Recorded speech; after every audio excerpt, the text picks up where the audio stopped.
Olá a todos, sejam muito bem-vindos ao nosso curso Investimentos Saudáveis. E hoje nós vamos falar de economia, dos ciclos econômicos, o que são, como encontrar e qual a serventia deles. Nós temos já com consenso aí dentro dos investidores que, de acordo com o crescimento econômico ou decrescimento, alguns setores serão mais impactados e outros menos. Nós temos que os setores, de acordo com o crescimento ou decrescimento econômico, vão estar relacionados da seguinte forma. Vamos supor que você tem aqui a recessão que está chegando ao final nessa linha tracejada. Aqui começa o ponto de início do crescimento econômico. Aqui é o topo, e início da queda, início da recessão, né? Aqui vai ser exatamente o meio da recessão.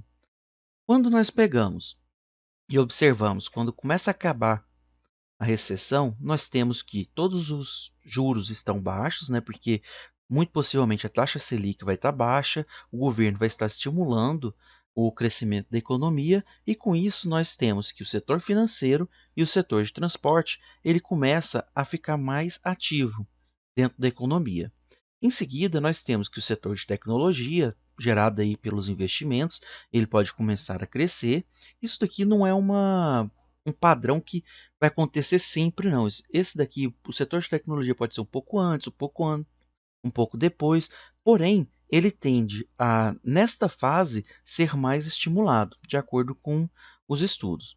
Nós temos também que o setor de bens de capital, quando você já está começando o crescimento econômico, ou seja, você saiu daquele PIB de queda e começa a ter um PIB de crescimento. Você começou a ter esse crescimento econômico, o setor de bens de capitais, que vão ser mais indústrias básicas e bens de capitais, eles começam a ser mais estimulado. Vocês podem ver que nessa fase aqui, que coincide com o início do crescimento econômico, essas duas dessas duas indústrias e setores, eles vão ser mais estimulados. Logo, quando você começa todo o setor da economia a trabalhar mais, o que vai necessitar? Você vai necessitar de energia.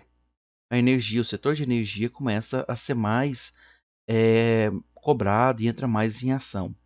Depois disso, quando você já começa a chegar ao final, ou então já está bem mais à frente do crescimento econômico ali, o PIB já está mais avançado, nós temos que setores como saúde e consumo não cíclico, eles começam a ser ativados.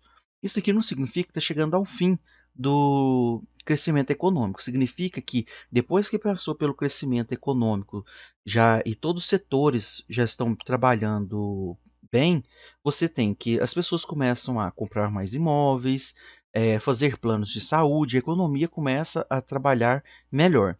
E nisso, quando você começa mais à frente ainda, os bens de utilidades, eles começam a entrar mais em ação.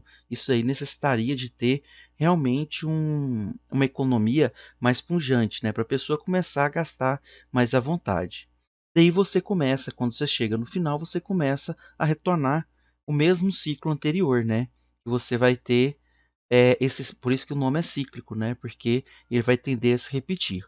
Quando você vai fazer um investimento e você tem empresas do setor financeiro, uma empresa boa do setor financeiro, uma empresa de tecnologia boa que você já segue na sua carteira, uma empresa de bens de capital, indústria básica boa também, que vai estar ali, que você acompanha na sua carteira, e você tem uma empresa para cada setor desse, e você acabou de receber o dinheiro, em qual delas você vai investir? Você vai sabe que todas aquelas empresas que você tem, elas são boas. Porém, a escolha do aporte pode ser tomada de acordo com o momento econômico que nós estamos passando.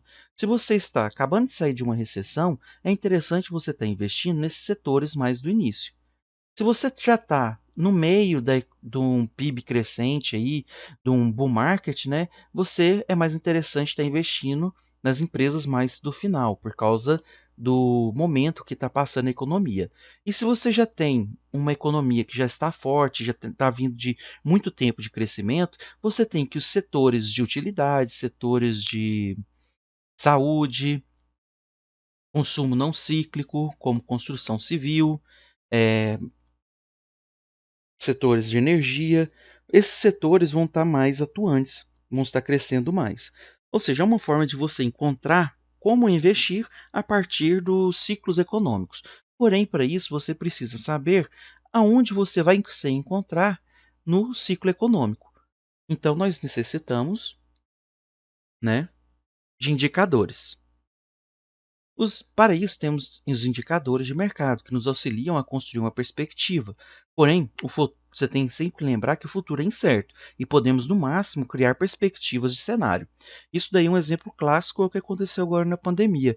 Nós chegamos a uma taxa Selic limite mínima e era 3,75.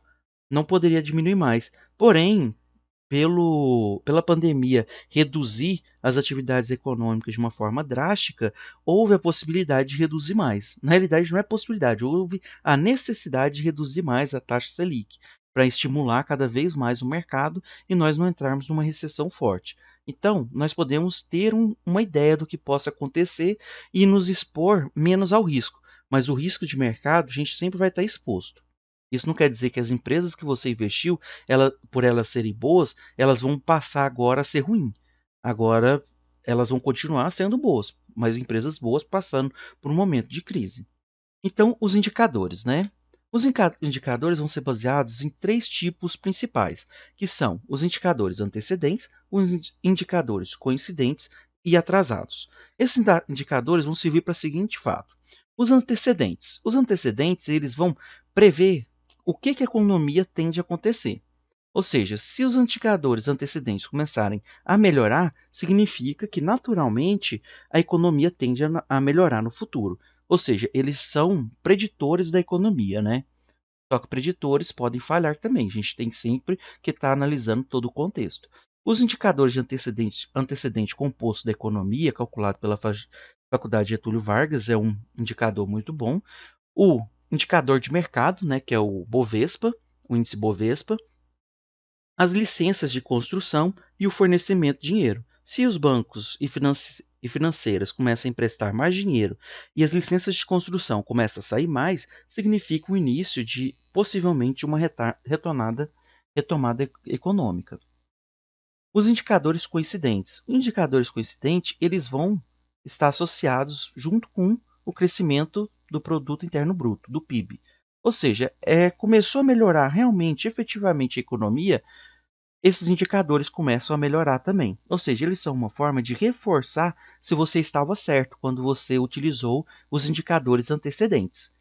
Então, os coincidentes, se um mês atrás indicou que estava melhorando, daí agora, depois de um mês, esses daqui começaram a melhorar também, isso reforça realmente que a economia está melhorando.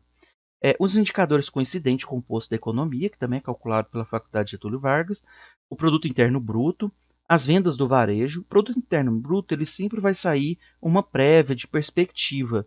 Isso daí o Banco Central solta todos os meses. Nós temos também as vendas do varejo, né, o índice de venda do varejo e confiança e sentimento do consumidor. Esses índices eles vão melhorando de acordo com que a economia vai melhorando. Eles não são nem muito antecedentes e nem posteriores, atrasados. Já temos também os atrasados. E depois que o PIB começa a melhorar, as vendas começam a melhorar, a confiança e sentimento do consumidor melhorou, a taxa de desemprego começa a reduzir. Isso daí também é uma forma de falar se a economia tende a melhorar ou reforça, né, que a economia está melhorando ou não. Ou seja, você tem que começar com os antecedentes, reforça com coincidente e depois reforça novamente com os índices atrasados.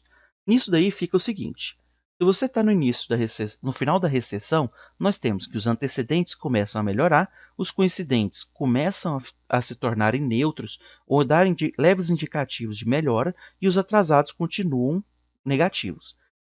Se você começa a melhorar a economia, você tem que os antecedentes eles continuam melhores, os coincidentes eles já começam a melhorar e os atrasados eles podem continuar um pouco indicando que o cenário não tão bom ou começa a melhorar levemente.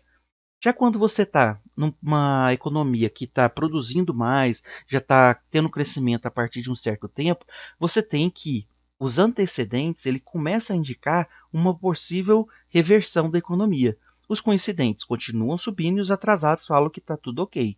Então, esse antecedente ele vai indicar o que você pode esperar do futuro. Os antecedentes, depois que começa a cair, eles confirmam que estava caindo e os coincidentes começam a indicar uma posição de declínio da economia. E a partir disso você consegue, fazendo um diário desses índices, ver com muita confiança em qual parte desse ciclo econômico você está. Logo, você vai poder investir com maior confiança e reduzir muito o risco que você estaria inserido. Lembrando que as empresas você tem que fazer uma análise mais aprofundada para estar entrando nelas. É isso. Na próxima aula nós vamos estar falando sobre as taxas de câmbio, né? A relação que a nossa moeda tem com as moedas do exterior. Obrigado e até a próxima aula.